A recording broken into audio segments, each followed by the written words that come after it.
Guyane, actualité.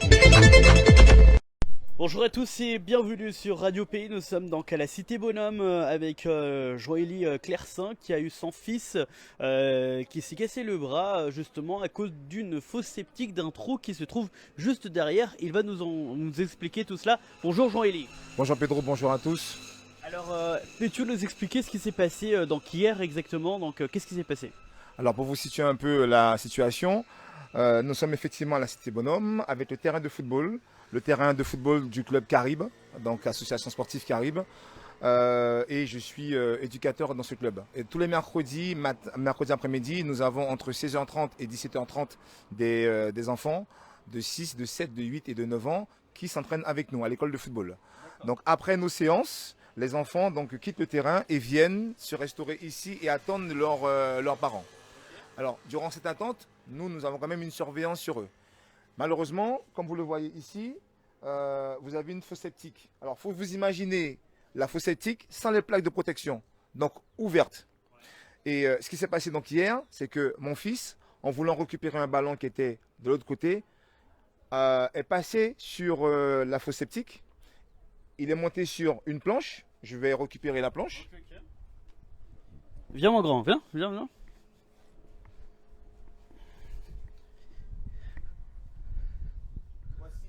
Voici ce qu'on avait mis. Alors, ce n'est pas les agents de la mairie qui ont mis ça. Après renseignement, j'ai eu l'information que ils avaient mis des barrières. Les barrières avaient été volées. Et certainement, comme c'est un terrain public, quelqu'un a dû prendre cette planche, croyant bien faire, et a installé donc la planche sur le trou béant.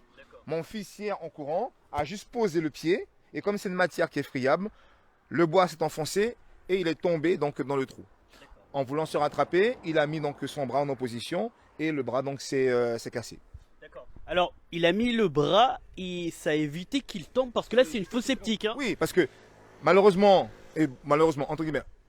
entre guillemets, parce que heureusement, les agents de la mairie sont venus à l'instant réaliser les travaux, d'accord, comme vous pouvez le constater, mais il faut vraiment vous imaginer un trou béant avec une profondeur d'au moins donc de 2 mètres, hein, parce que le petit là, il n'a pas pied. Donc s'il tombe dans le trou, si on ne le voit pas, si on ne le remonte pas immédiatement, il peut se noyer parce qu'il n'a pas pied.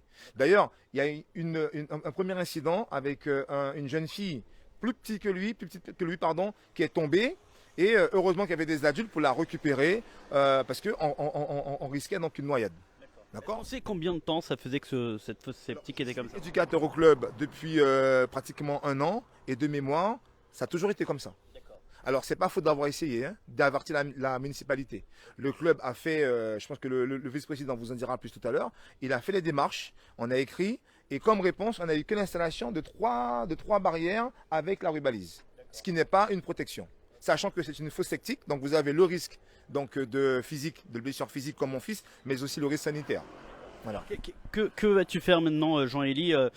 Ton fils donc a eu son bras cassé, donc 3 à 4 heures aux urgences hier. Est-ce que tu vas porter plainte? Oui, bien sûr, pour prévenir ce genre de choses, pour prévenir ça, pour que les personnes qui sont en responsabilité eh bien, prennent leurs responsabilités et pour faire valoir ce que j'ai de droit. Mon fils a un arrêt d'1 mois, donc au niveau du sport, il a un arrêt d'1 mois et il faut bien que justice donc lui soit rendue. Voilà.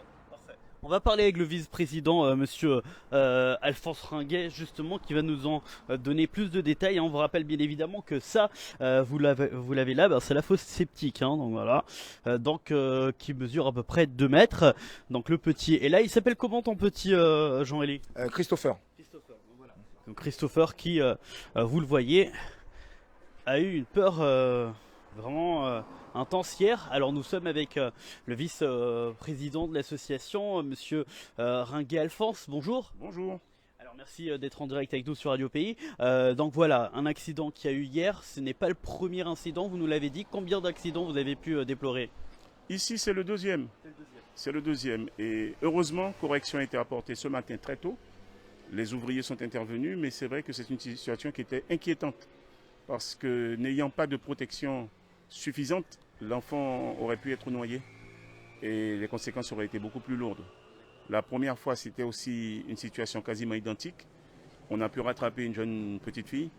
Et là, cette fois-ci, bon, les conséquences sont là. Il s'est cassé le bras parce qu'il a pu se rattraper. Parce que la planche qui était sur le trou d'égout s'est dérobée, puisque c'était une planche mouillée en état de dégradation. Et ça n'a pas pu supporter son poids. Lors du premier accident, est-ce qu'il y a eu quelque chose de fait par la municipalité? Écoutez, je ne remplissais pas la même fonction au sein de l'association, mais les interventions ont été promptes, certes, mais pas adaptées. Donc, mais c'est vrai que les services ont été alertés la première fois. Il y a eu un courrier qui est parti. Donc là, aujourd'hui, ce qui s'est passé hier a nous inquiété beaucoup plus et nous avons fait le rappel. Et ce matin, correction a été apportée, comme vous avez pu le constater.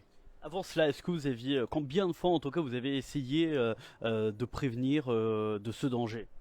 Nous l'avons fait, la maison de quartier l'a fait, puisque nous sommes quand même partenaires de la ville de Cayenne. Si nous travaillons dans le quartier, nous travaillons avec les jeunes du quartier. Comme le disait l'éducateur, nous intervenons dans la cité et pour d'autres et avec d'autres enfants. Donc nous sommes vraiment dans un partenariat.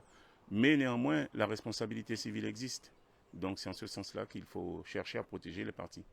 Est-ce que dans cette cité bonhomme, il y a d'autres cas similaires ou en tout cas des endroits qui peuvent être susceptibles d'entraîner des accidents similaires? Non, je n'ai pas la prétention de savoir tout ça. Tout ce que je sais, c'est ce qui s'est passé là, hier, et la situation précédente. Je ne sais pas s'il y en a d'autres. Si c'est le cas, peut-être que ça a été signalé ou pas. Mais là, nous avons quand même voulu apporter une correction parce que ce sont plus de 300 enfants qui circulent dans cette zone, qu'ils soient avec Caribe ou qu'ils viennent librement jouer, s'ébattre sur le terrain. Donc, il faut quand même amener une protection et une sûreté pour tout le monde. On peut dire que c'est dommageable qu'une fois qu'il y ait un accident, on sente que quelque chose soit fait juste après, malheureusement. On se dit c'est souvent trop tard. Mais on se dit toujours c'est une fois de trop. Là, les réparations sont beaucoup plus conséquentes et moins symboliques. Donc, des plaques de béton ont été posées. D'autres éléments de travaux seront apportés. Mais c'est déjà bien que la situation ait pu être rattrapée et souhaitons que plus rien ne puisse se passer à ce niveau. D'accord, parfait. Merci beaucoup. On verra notamment ce qui va se faire, notamment parce que là c'est provisoire. Donc on va voir comment tout cela va être. Donc les travaux vont finir. En tout cas, merci beaucoup Jean-Élie. Et puis on souhaite le meilleur et un bon rétablissement donc à Christopher. C'est bien ça. Hein? C'est ça, Christopher. Merci beaucoup. Merci. Ça va, Christopher? Oui. Tu as mal encore? Non. Ça va mieux? Ok, bon, parfait. Merci beaucoup et en tout cas vous avez vu, on se quitte sur ces images. Donc faites attention notamment avec vos enfants pour que des accidents comme cela n'arrivent plus. Tout simplement avec, vous l'avez vu, des trous qui peuvent être présents dans des endroits comme celui-ci, près de ce terrain de football là aujourd'hui, vous l'avez vu. Donc voilà, faites attention, merci à tous et à très très vite sur Radio Pays. Outremernews.fr, le site de l'actualité Outre-mer, 24 heures sur 24 et 7 jours sur 7. Retrouvez la chaîne Outremer News sur YouTube.